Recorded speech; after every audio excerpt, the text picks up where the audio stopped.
Mike, you have a fantastic record against Sri Lanka. I mean, you seem to be sort of unstoppable. Like, what makes you so?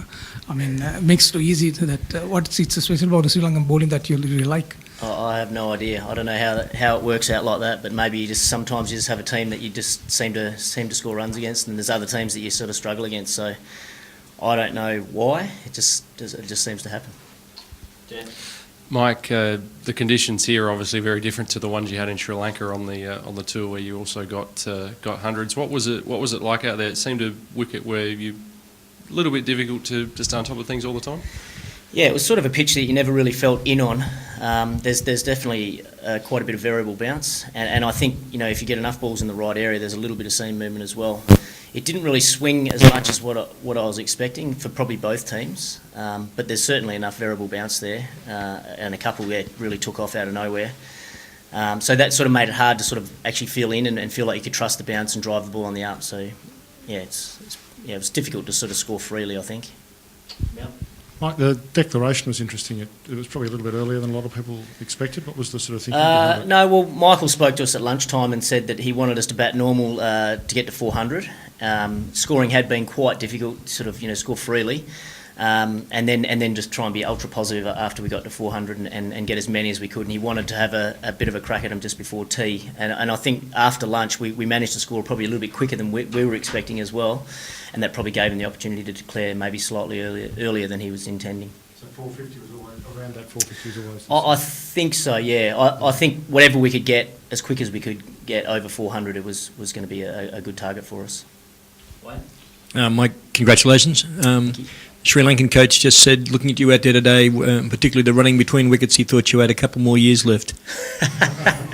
Is that what you're thinking? What are you thinking? I've been thinking for the last few years, if I can just get through this year, I'll be happy. So I'm not really thinking too much further than this year at the moment. But no, yeah, while I'm still enjoying it and while I still feel like I can contribute to the team, then yeah, I'd love to. I'm really enjoying every opportunity that I get at the moment. So yeah, it's good fun. Michael, what was going on in your mind when you played that pull shot when on 96? Yeah.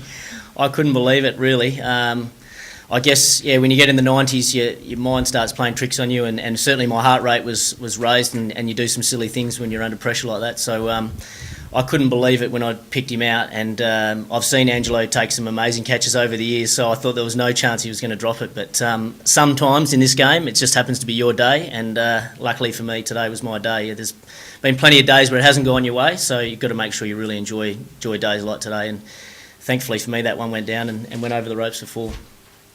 Andrew? Mike, we've seen Ricky struggle at his age, getting close to 38, and also Sachin battling at the moment. What's your secret? Why are you? How do you seem to get better with age? No, I don't think there's any secret. I think it's just you need a bit of luck to go your way. I thought, watching Ricky, he'd been batting really well. His Sheffield Shield scores were fantastic, and watching him bat in the nets, and just this game sometimes it just it can really it can really sort you out. And I'm under no illusions that I'm sure that's going to happen to me as well. It just takes a couple of good balls or a couple of bad shots or a couple of things not to go your way, and you can feel under pressure as well. So. At the moment, it seems to have been going my way, but, understanding how the game goes, it can turn very quickly, and so I just want to try and enjoy it while it lasts, I guess. Yeah. Mike, how much did waiting so long to get started in Test cricket motivate you or continue to motivate you to stick at it and keep your standards high?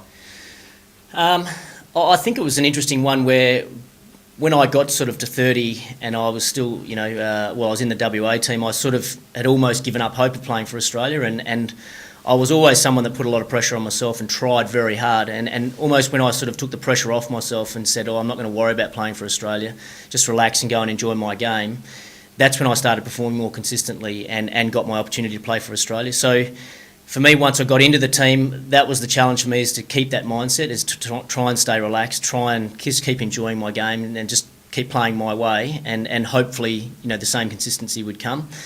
It's a challenge because it's something you want so badly and you want to do so well. It's hard to stay in that sort of nice relaxed sort of mindset, but but I think that's where I've sort of been able to play my best cricket, is if I'm relaxed and calm and sort of just enjoying my cricket rather than putting pressure on myself and trying too hard. How do you manage to do that though, when you do seem like a reasonably intense character in your cricket?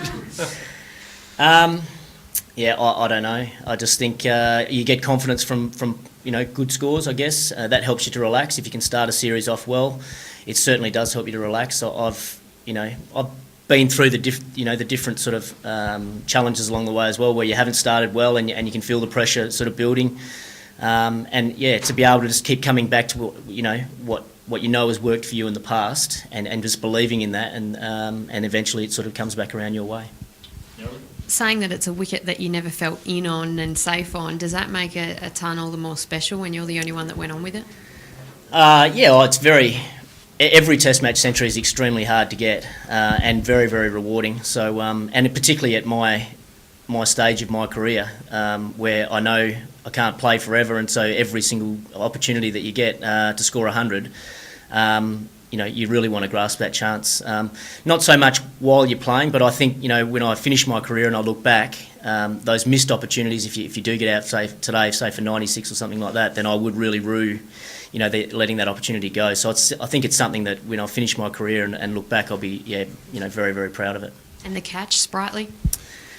Yeah, well, I think gully's the sort of position where it's quite an instinctive position. You just see it and grab it, and thankfully today it stuck, and it was a very key wicket for us as well. So very thankful that it stuck today. And Mike, you must be very pleased with the position you're in at the end of day 2 in the Test match. Yeah, I think we're in a fantastic position to get a couple of those late wickets, and 3 in particular big wickets. You get Sangakkara, Jayawardene and Samawira out. They're guys that can make big scores, and they can play in tough conditions extremely well. So I think we're in a fantastic position, but I think we've still got a lot of hard work to go. They fight very hard, the Sri Lankans. They won't be giving anything up easy, and so we're going to have to work very hard tomorrow. But yeah, certainly we're in a fantastic position at the moment.